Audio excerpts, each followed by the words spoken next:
My husband's brother has been crossing every line imaginable, and now my marriage is falling apart because I refuse to spend the holidays with him. I, 27F, will preface this by stating that I love my husband, 32M, and will do anything it takes to stay with him till the end.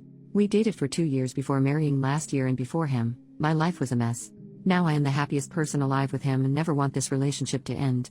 I will use fake names for my husband, John, and his brother, Brian. To start, this all began a year ago before the wedding. Brian, 35M, had always been a screw-up his entire life, but 2 years ago sobered up and moved in with his and John's parents. John's father owns a car dealership and is quite wealthy. John grew up quite rich but never liked that lifestyle and decided to become a nurse instead of working for his father. Brian started working at the dealership and has turned his life around according to John's parents. I had met him a few times and he had creeped me out and was very inappropriate. He commented about my butt and even tried to grope me once, but John stopped him. I was very adamant before the wedding about not inviting Brian. John has a strong relationship with both his parents, and it's a big reason why I admire him. So when John's parents would not attend if Brian couldn't, so I gave in and invited Brian. That is where everything went wrong. The wedding was amazing, but Brian came up with a so-called prank. He found a half-full can of red paint in the church utility closet and thought it would be funny to dump it on me after the ceremony. When I went to the bathroom, he jumped around the corner and splashed the paint all over me and the dress. I was hysterical and wanted to call the cops on Brian. John calmed me down and kicked Brian out of the wedding. A bridesmaid lived nearby and I used her shower and she lent me a dress to wear. From then on I have never talked to or been near Brian. John is very understanding, but every year insists we go to his parents for Thanksgiving and Christmas. He will not budge and says that he cannot cut his parents out of his life. However, Brian is still living with his parents and attended Thanksgiving and Christmas with them last year. I somehow got through both last year, never going near Brian and staying next to John the entire time. Last week I got sent an image of a schlong. Then a text following saying, "I bet you mine is bigger than my brother's." I do not know how he got a hold of my number and I was disgusted beyond all belief. I wanted to again call the cops, but John told me that would just allow for Brian to torment us more. Yesterday, I told John that I will not attend Thanksgiving or Christmas with his family under no circumstances. John was very conflicted about the whole matter. He said that his parents are great people and that Thanksgiving and Christmas are all he has with them.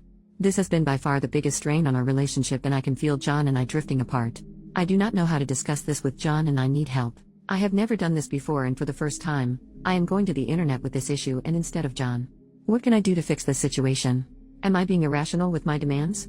Update, 9 days later. To start, I want to preface this by stating that I did not want to write an update on this. When I wrote the first post, I got angry at the first couple of comments that came in because of their drastic, unrealistic nature.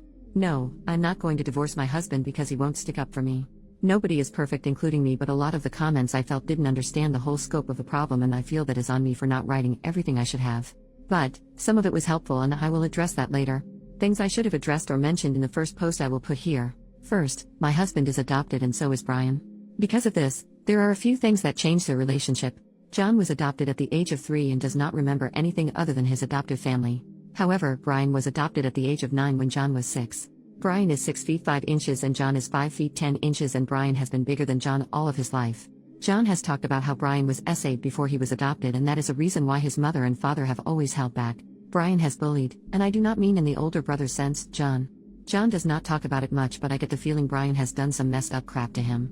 With that being said, after I calmed down from the first few comments the next day, I came back to the post to see it had somewhat exploded. I read through comments all day at work and wrote down some of the ones I needed to listen to. After I got home from work, John and I talked for a long time, and then the next night and the night after that.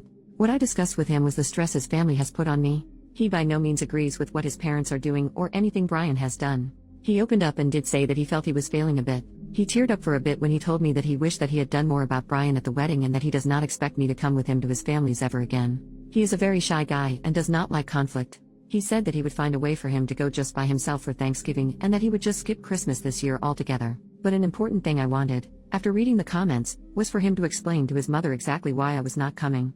I do not want Brian to get away with this and to expect me to be totally passive in the situation. John the first night was hesitant to say the least about the idea. He was afraid of many things about if he did that. But the second night, after thinking about it at work, he decided that it was the right thing to do. He is planning to talk to his mother next week. But some of the comments did alarm me about my behavior. One comment said I might have some codependency, and other comments said I should go to couples counseling. When I brought the idea up to John, he surprised me by saying that he would like to go to couples counseling. John said he would research it and has scheduled a session for us next week before he calls his mother. I am very relieved and have felt much better. I think talking with John really helped and has assured me that John and I are on the same page. That is all I can say, and I know that there is interest in my situation, and while I do not like for my life to be opened and read like a book, I think it did help me understand myself more. So thank you for that. Venting to internet strangers did have its benefit.